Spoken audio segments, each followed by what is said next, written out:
The month of December is almost here, so Spider-Man 2's update should not be too far off either. But what should we expect from it? Well, Insomniac and Sony's past releases are a pretty good indicator that we will analyze in this video. However, we also got a lot more news to talk about, including a massive art blast that might hint towards possible future releases and other features. But first, a quick look at the sponsor of this video, Nexus War. Combining epic strategy and amazing role-playing mechanics, Nexus War lets you join the ranks of 4 distinct races, each with their own architectural style, civilization bonuses, and legendary units to control, such as the incredibly powerful Zephyr that players can claim for absolutely free simply by logging in for 7 days. You can further expand your roster with even more powerful heroes, including my favorite, Heino the Whirlwind Enforcer.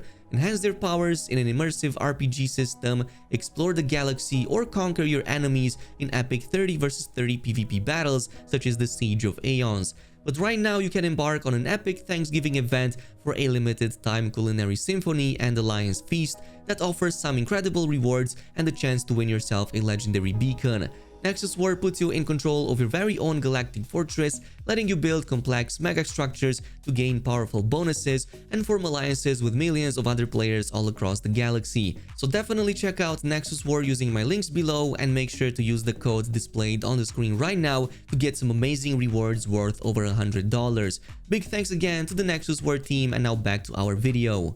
But the New Game Plus mode is still on track for an end of the year update. We know this from the community director that Insomniac Games was already working on it before launch, only that it wouldn't make it on day one. And in a later on tweet, he confirmed it should drop before the end of the year. So around middle of December should be a safe bet at this point, give or take a week or so, which would follow the same path Spider-Man did back in 2018. The game launched around September back then, and New Game Plus update dropped around a month and a half later.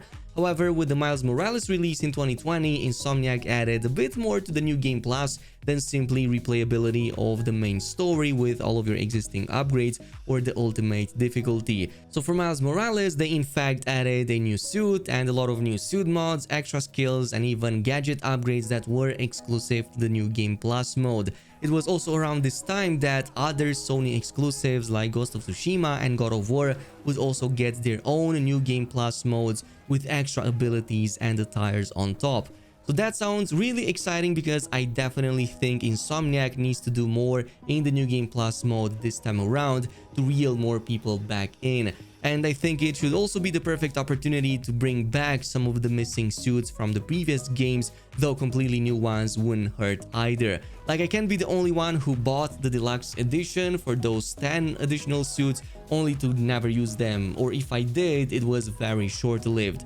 And speaking of those, recently Insomniac had a massive art blast of scenes, concepts, old suits, and other things that they were doing behind the scenes ahead of the game's launch. Again, looking at some of these interesting designs, it was such a missed opportunity not to make some tie-ins with the second Spider-Verse movie, especially since they should have had plenty of time for that too, especially now that it came to light that it did happen the other way around, and there were quite a few Easter eggs, let's just call them, in the movie referencing the Spider-Man 2 gameplay. So maybe Insomniac could add some of those in the future, maybe even with this New Game Plus update.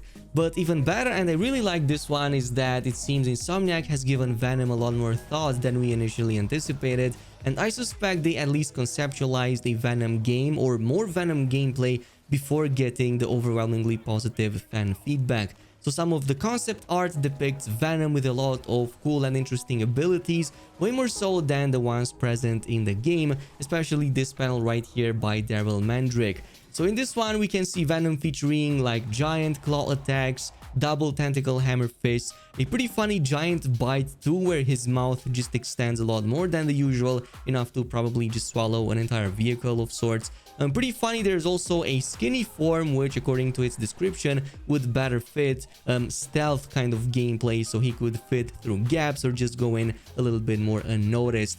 Gameplay wise, that would definitely sound very interesting, maybe some kind of different new dynamic to Venom's abilities that we haven't seen before. I definitely love these types of concepts because it just shows you a what if scenario. Maybe early on when the ability of the symbiote to stabilize with its host hasn't yet fully been achieved.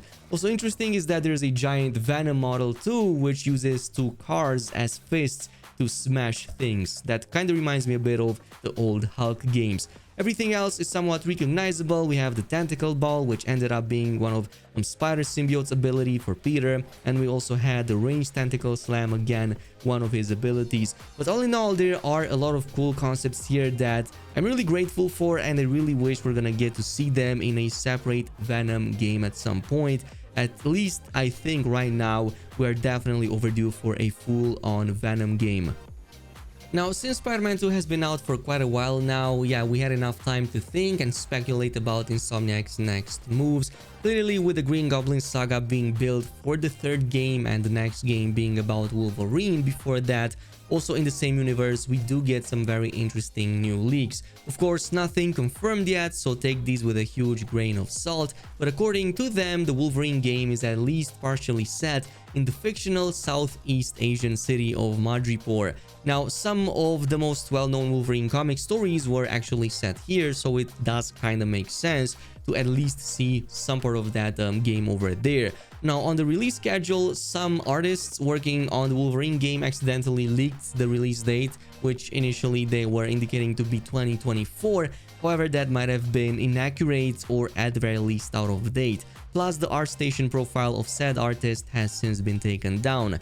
On top of that, some of these leaks also suggest a more probable release date being 2025 instead, since that would probably give, well, Insomniac Games a bit more time to just work on it. I just don't see them releasing two games back to back 1 year after another, but again, if it does happen, I would very much love to see that, though I'm not keeping hopes high for that. However, we should probably see some gameplay of Wolverine in 2024, which I'm super excited for.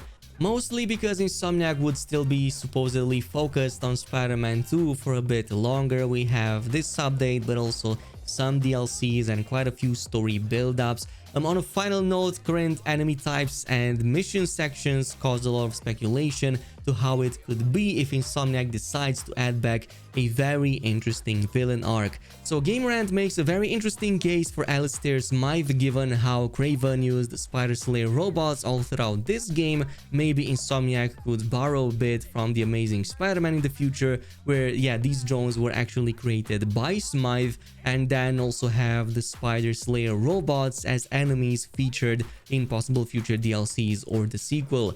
Not only is there an infinite amount that can be manufactured from a logistic standpoint rather than the infinite number of goons mentions GameRant, but they can also be obliterated carelessly since they are not actual human enemies. And I also think that robots, especially in this game, have some very interesting mechanics, especially the ones disrupting our abilities. So maybe Insomniac could build upon that and create some other interesting synergies, maybe fighting some other bigger enemies rather than just the small humans. Again, having Smythe as a villain arc would probably also bring back a lot of nostalgia for those like me who grew up with Spider-Man animated series back in the days.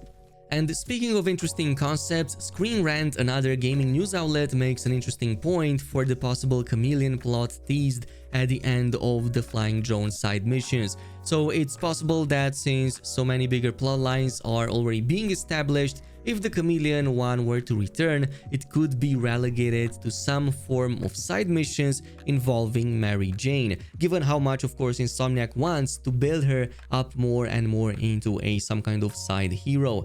Since this kind of narrative would involve a lot of spy stuff and detective work, MJ could be a great fit here. She could use her investigative journalism skills outside of the main story. And again, Screen Rant is making a case, giving the example with the old Tombstone missions back from 2018.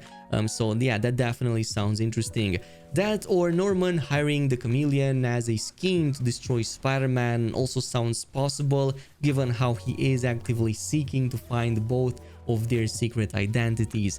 So yeah, she could definitely fit that role, maybe with some updated mechanics. Clearly a third-person shooter sort of style works best for MJ, and yeah, Insomniac could just make her a little bit more balanced and kind of fine-tune the gameplay around her a bit more, since they do want to give her the spotlight more and more.